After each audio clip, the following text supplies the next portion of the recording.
Marseille, avec Mourad qui a 32 ans, qui est à Marseille. Bonjour Mourad. Bonjour. Mourad, vous avez choisi de témoigner, racontez-nous, pourquoi? Alors, hier j'ai assisté à une scène assez surréaliste. J'accompagnais ma petite fille à l'école, à la crèche. Et en arrivant devant la crèche, j'ai vu débouler une voiture. Oui. Et une personne est sortie de cette voiture et a brandi un pistolet et a tiré 2 coups en direction d'un bâtiment qui se trouvait juste en face de la crèche. J'ai choisi de témoigner parce que je trouvais que la décision du ministre de l'Intérieur Manuel Valls de dissoudre la BAC Nord a laissé place à des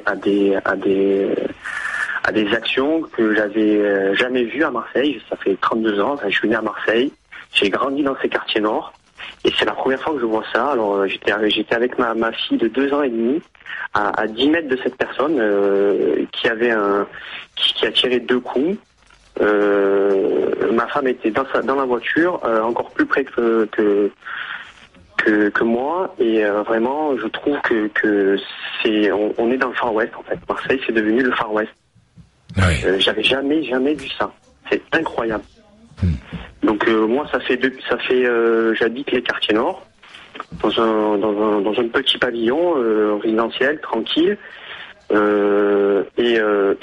ça fait je sais pas 15 jours que j'ai pas vu une voiture de police patrouiller. 15 jours. Alors qu'on sait très bien que les quartiers nord sont surveillants, et je n'ai rien vu. Alors quand je vois ça, je me dis, attends, c'est irresponsable de la part du ministre d'avoir du jour au lendemain décidé de dissoudre la BAC parce qu'il y a des soucis. Il y a des soucis, mais quand on prend une telle décision, il faut avoir une solution de secours. Alors on nous dit que oui, il y aura toujours des policiers. Non, mais il y a des policiers qui, je crois que ça va être annoncé aujourd'hui là.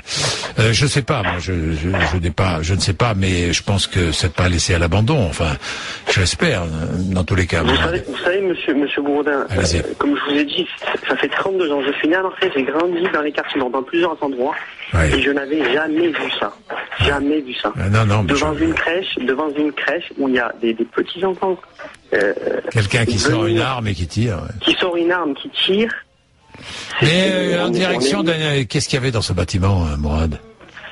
Je sais pas vraiment. Je sais que j'ai entendu qu'il invectivait une personne. Voilà. En plus hier, vous avez vu, comme tout le monde sait, il y a eu encore un règlement de compte à Marseille. Dans le 4e. Dans le 4e, qui est un quartier assez dense, près du centre-ville. Oui. Au milieu de la foule, d'après les premiers éléments. Sincèrement, c'est le Far West. C'est le Far West. C'est-à-dire que on aurait dit une scène d'un western, voilà. Merci Mourad. Merci Patrick. Et cadre. Bonjour Patrick. Vous êtes à Marseille aussi? Oui, je suis à Marseille. Bon. Alors, beaucoup de Marseillais ce matin, et j'en suis heureux parce qu'au moins vous témoignez, vous nous dites, et on est dans la réalité avec vous. Patrick, qu'est-ce que vous voulez dire sur Marseille? Non, mais je rejoins Mourad qui habite dans les quartiers nord.